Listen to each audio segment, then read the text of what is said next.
নিজের স্ত্রী থাকার পরেও করেছেন একাধিক প্রেম। সেই পরকীয়ার জেরেই টিকটকার রাকিবুল ইসলাম রাকিব খুন হয়েছেন বলে দাবি ডিএমপির। গত রোববার রাতে কেন্দ্রীয় শহীদ মিনার এলাকায় আলোচিত এই খুনের নির্দেশ দিয়েছে খুলনার শীর্ষ সন্ত্রাসী সাজিদ। এই ঘটনায় ব্যবহৃত অস্ত্র উদ্ধার এবং 4 জনকে গ্রেপ্তারের পর আয়োজিত এক ব্রিফিংয়ে পুলিশ কর্মকর্তারা এইসব তথ্য জানান।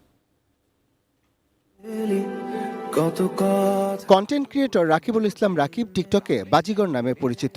গত 15ই মার্চ রাজধানীর কেন্দ্রীয় শহীদ মিনারে সন্ত্রাসীরা তাকে গুলি করে ও কুপিয়ে ফেলে রেখে যায়। সঙ্গে থাকা বন্ধুরা রাকিবকে দ্রুত ঢাকা মেডিকেল কলেজ হাসপাতালে নিয়ে গেলে কিছুক্ষণ পরেই মৃত্যু হয় তার। পুলিশের দাবি মাত্র 4 দিনে আলোচিত ওই হত্যাকাণ্ডের রহস্য উন্মোচন করেছেন তারা।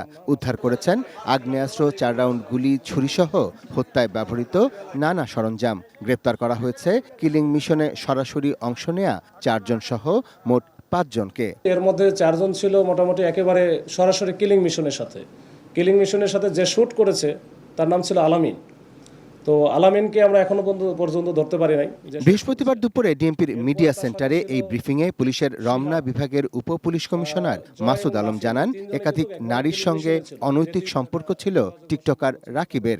এর মধ্যে একজন ছিলেন খুলনার সন্ত্রাসী সাজিদের স্ত্রী। 5+ স্টার রেটিং প্রাপ্ত দেশের সর্বোচ্চ বিদ্যুৎ সাশ্রয়ী ওয়ালটন এসি স্মার্ট কমফোর্ট এখন নেক্সট লেভেলে। সে তো নিজে বিবাহিত, 2-3 বছর আগে বিয়ে করেছে। তারপরও সাফা নামে একটা মেয়েকে মনে হয় 4-5 মাস আগে সে বিয়ে করে। এটা অনেকটা বাজি ধরে বা এরকম কিছু একটা শুনে তাদের বন্ধু বান্ধবের কাছ থেকে আমরা শুনলাম। আর আরেকটা মেয়ে আছে তার সাথে একত্রে টিকটক করে, এটা হচ্ছে মন ওরফে জান্নাত।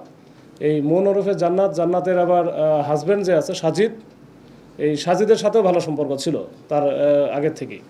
তো সাজিদ আবার ড্রাগ ডিলার এবং ড্রাগের ব্যবসা করে এবং খুলনা অঞ্চলেই তার বসবাস। এবং এই যে জান্নাত বা মনের সাথে তার যে সম্পর্ক বা এটা নিয়ে মনোমালিন্য না, এবং এই বেশ কিছুদিন যাবৎ সাজিদ কিন্তু তাকে থ্রেট করে আসতেছে।